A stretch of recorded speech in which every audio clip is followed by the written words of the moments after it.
Alam nyo ba na may bagong planeta na nadiskubre ang mga scientists?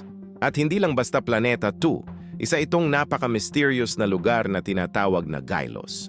Promise, pagkatapos nyong marinig to, maiisip nyo na parang nasa sci-fi movie kayo. Isipin nyo to, nasa silos kayo tapos bigla na lang magbabago yung bigat ng katawan nyo.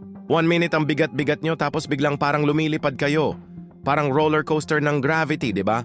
Weird na nga yan pero hintay, may mas kakaiba pa. May mga halaman doon na literal na nagliliwanag.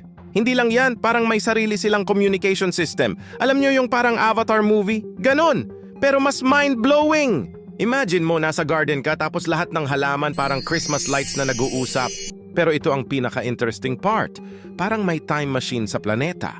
Sa isang lugar, mabagal ang oras, sa iba naman mabilis. Parang may sariling rules ng physics ang bawat zone. Kung pupunta ka doon, baka umuwi ka mas bata pa sa mga kaibigan mo. At yung atmosphere? Grabe, iba talaga. May mga elemento at compounds na wala sa periodic table natin. Para bang may sariling chemistry book ang silos na hindi natin ma-decode. Kaya nga todo research ngayon ang mga scientists. Babalik-balik sila para maintindihan kung ano ba talaga ang silos. Hindi lang kasi, to basta discovery posibleng magbago lahat ng alam natin tungkol sa universe dahil sa planetang to. Isipin niyo baka dito natin matutunan na hindi lang limited sa Earth physics ang posible sa universe. Baka may mas marami pang mysterious planets na tulad ng Xylos? Sino ang makakaalam? Kaya abangan niyo ang mga susunod na updates tungkol sa Xylos. Baka sa susunod na kwento ko may aliens na tayong nakausap doon. Charot lang! Pero seriously exciting, di ba? Science is stranger than fiction talaga.